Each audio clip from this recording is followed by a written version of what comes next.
BRS party ఏదైతుందో తుల మంగళం జోడిస్తామని చెప్పన్నారు. మరి తుల మంగళం ఏమైందో మరి ఎవరికైతే కాళ్ళ రాలేదని చెప్పి అంటున్నారు. మీరు ఏ కార్యక్రమం తీసుకోండి అని చెప్పండి, రైతు బీమా పథకం అని చెప్పి అంటున్నారు.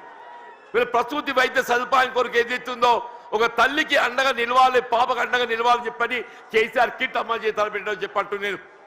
బలహీన వర్గాలకు అండగా నిలిచే విధంగా అది ఏ వర్గమే కానివ్వండి కాక మరి తోడు నిలిచే విధంగా కార్యక్రమాలు అమలు చేసి తలపెట్టడం జరిగిందని చెప్పి అంటున్నా.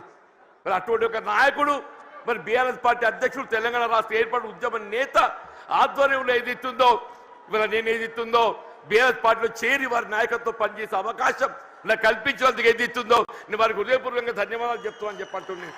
జగిత్యాల కాంగ్రెస్ పార్టీ కార్యకర్తలు మౌనంగా నీ కుటుంబానికి ఊడిగం చేసిన మాట నిజం కాదా?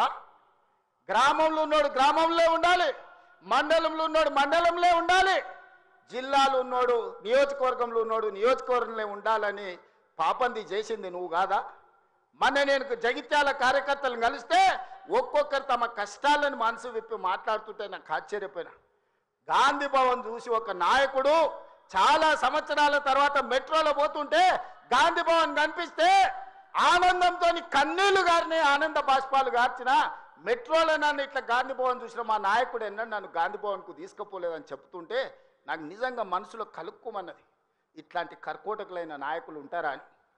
అలాంటి నాయకుని కూడా జగిత్యాల ప్రజలు 14 సార్లు బీమా ఇస్తే ఎన్నో సార్లు ఓడిపోయినా వదలకుంటేనే ఆయన వెనకాల నిలబడి ఆయన అండగా నిలబడి ఆయన భుజాల మీద మోస్తే ఒక్క ఏడాది పదవి లేకపోతే మీ గుండెల మీద దాన్ని మిమ్మల్ని మోసం చేసి పారిపోతాడా అని నేను అడుగుతున్న మిత్రులారా.